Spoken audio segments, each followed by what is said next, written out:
So our ingredients are all set and our pan is heating up here, and we're going to start our lentil and tomato shorba. So in the pan I'm going to add some oil first.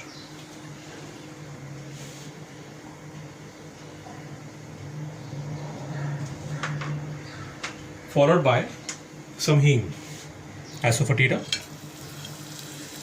some mustard seeds, some cumin seeds, fenugreek seeds, a very aromatic tempering happening here, some chopped garlic, green chilies, dried red chilies, chopped ginger, coriander seeds, and a handful of curry leaves.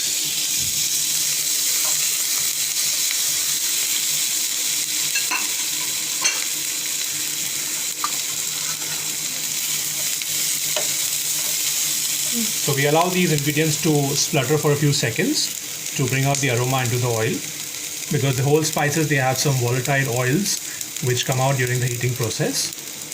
So once that is happening, we have tomatoes ready with us. We have our dal, which we already soaked for about 20 minutes. So we're on track right now. And now we add the fresh tomatoes.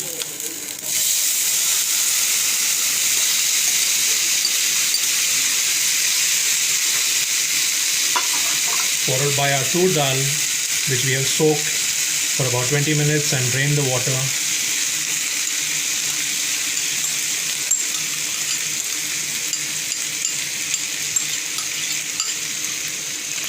So tomato and dal into my pan,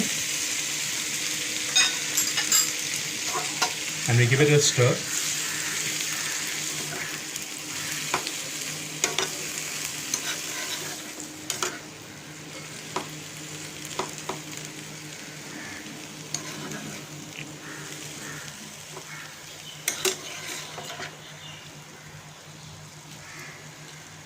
So what's coming next in my soup pot?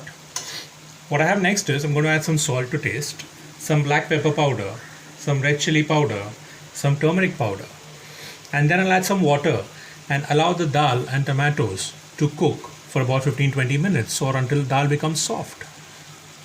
So let's continue.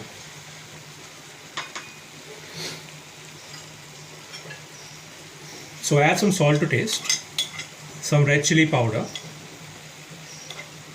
black pepper powder, and I'll keep some for garnish as well, some turmeric powder,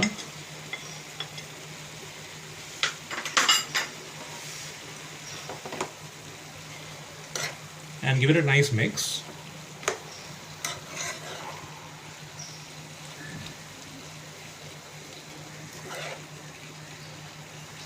If you like to add some more nutrition into this soup, you could also add some carrots, you can add some potatoes. But I like this combination of dal and tomatoes. Shorba being a North Indian concept, but here we have a twist into our shorba. We've also used a few North Indian ingredients and a few South Indian ingredients as well, like curry leaves for example. So it's a nice twist between the North and the South. Next, what I add is, I add about 4 to 5 cups of water, which will allow my dal to cook well into my pan.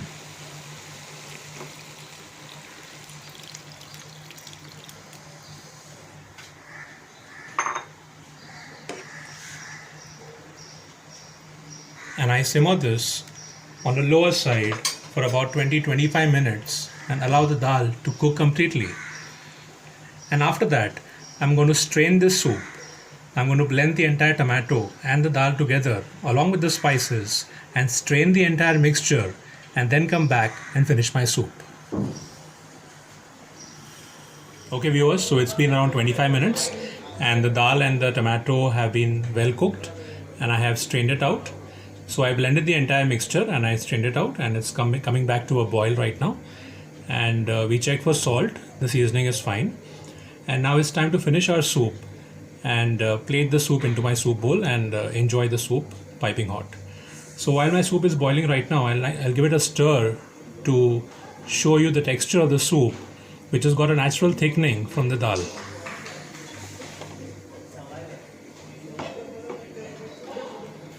So if you look at this, it's nice and pouring, but we did not use any kind of starch like maida or corn flour for example, into making our soup thick. So the dal has helped me to even give some body into my soup. So shorba, as we say, is a light soup. That's how it looks. And we got a nice color from the tomatoes and a nice thickening from the dal as well. So the soup is almost ready. What I'm adding next is some chopped coriander leaves, some fresh coriander,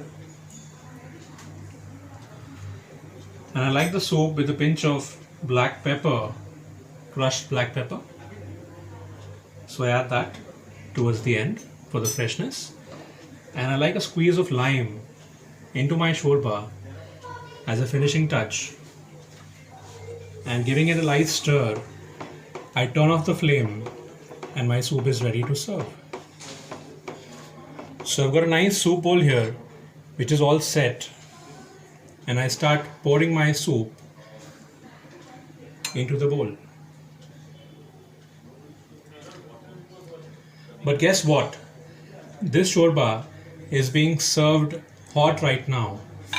But I also tried serving the same soup chilled in short glasses, and it was equally interesting for a nice chilled drink. So that's my soup getting ready into my bowl, and it's all set. Some more black pepper on top,